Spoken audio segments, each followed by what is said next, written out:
Nah, yang sekarang ada oligarki lagi, yang ada adalah plutokrasi itu. Satu orang kaya bisa menyuruh separuh dari kabinet untuk membuatkan undang-undang yang menguntungkan bisnis dia di 2024. Orang kaya yang lain ambil bagian yang lain dari kabinet itu. Tergantung jenis bisnisnya apa. Dia bukan oligarki, dia individu. Satu korporasi bisa nyewa separuh dari anggota DPR untuk bikin undang-undang buat kepentingan dia. Lawannya bisa sewa anggota DPR yang lain juga tuh. Kan itu bukan oligarki tuh. Nggak ada kesepakatan etis di antara mereka. Jadi ini namanya plutokrasi. Jadi kita bukan lagi demokrasi, tapi plutokrasi. Kratein yang dikendalikan oleh the Plutos, orang kaya tuh. Jadi keadaan kita betul-betul ada di situ.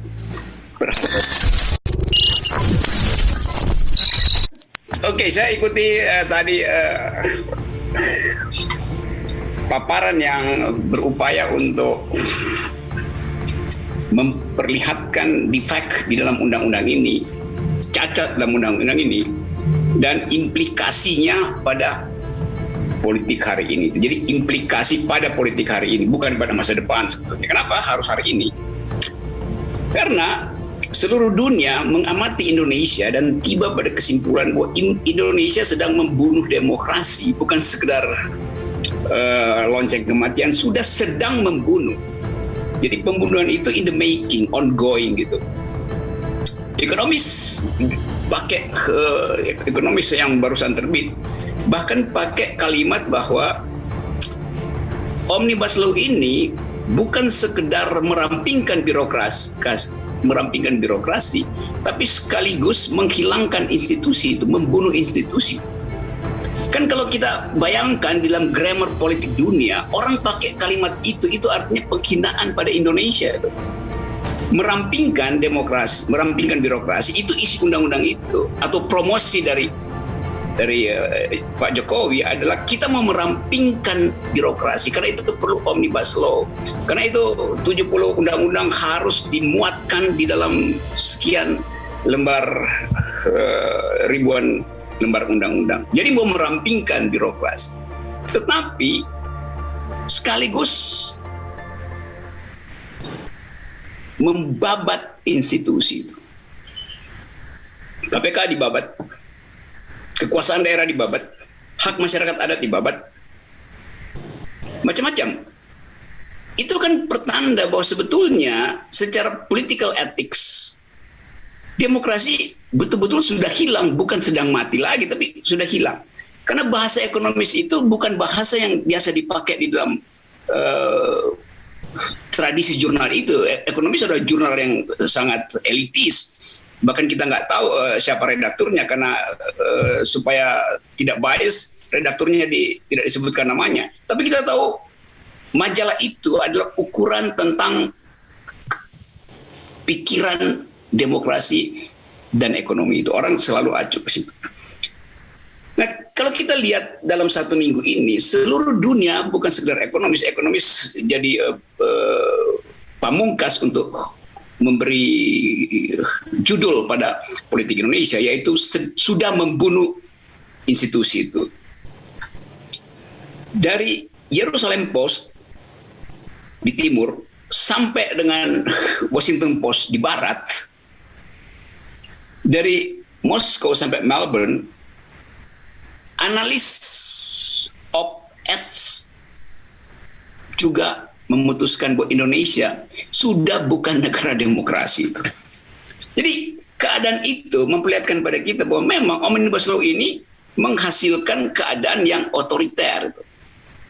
Kompas kemarin akhirnya harus mengeluarkan risetnya bahwa tingkat kepuasan publik terhadap Jokowi jatuh di bawah 50%. Kompas adalah koran konservatif, koran yang pro pemerintah, terpaksa mesti keluarin numbers, figures itu, bahwa legitimasi turun di bawah 50%. 2 bulan sebelumnya, atau bahkan sebulan sebelumnya, SMRC masih mengatakan bahwa tingkat kepuasan itu 60 sekian persen. Jadi bayangkan tiba-tiba drop itu. Nah, kalau di dalam tradisi Eropa, dalam 1 tahun tingkat kepuasan turun di bawah 50%, itu presiden atau perdana menteri langsung mundur. Ini baru 1 tahun udah turun 50% kan?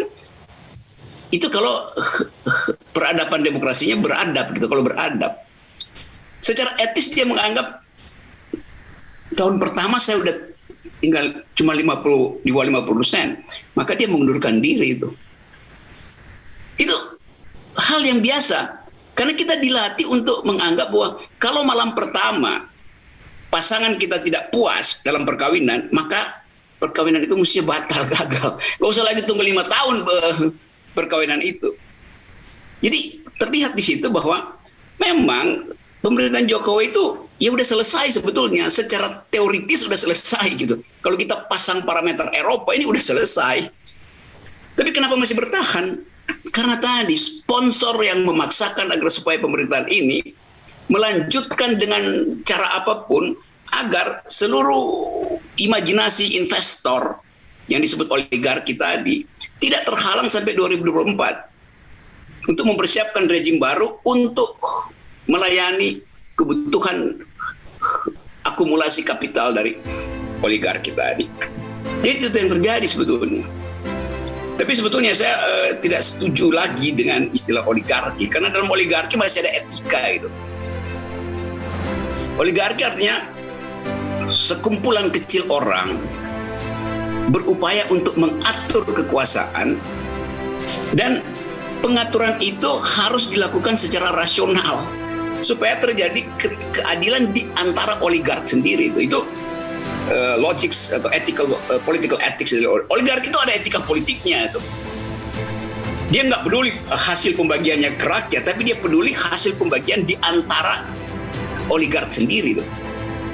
Nah, yang sekarang nggak ada oligarki lagi, yang ada adalah plutokrasi itu. Satu orang kaya bisa menyuruh separuh dari kabinet untuk membuatkan undang-undang yang menguntungkan bisnis dia di 2024. Orang kaya yang lain ambil bagian yang lain dari kabinet itu. Tergantung jenis bisnisnya apa. Dia bukan oligarki, dia individu. Satu korporasi bisa nyewa separuh dari anggota DPR untuk bikin undang-undang buat kepentingan dia. Lawannya bisa sewa anggota DPR yang lain juga tuh. Kan itu bukan oligarki tuh. Nggak ada kesepakatan etis di antara mereka. Jadi ini namanya plutokrasi. Jadi kita bukan lagi demokrasi, tapi plutokrasi. Kratein yang dikendalikan oleh the Plutos, orang kaya. Jadi keadaan kita betul-betul ada di situ per hari ini.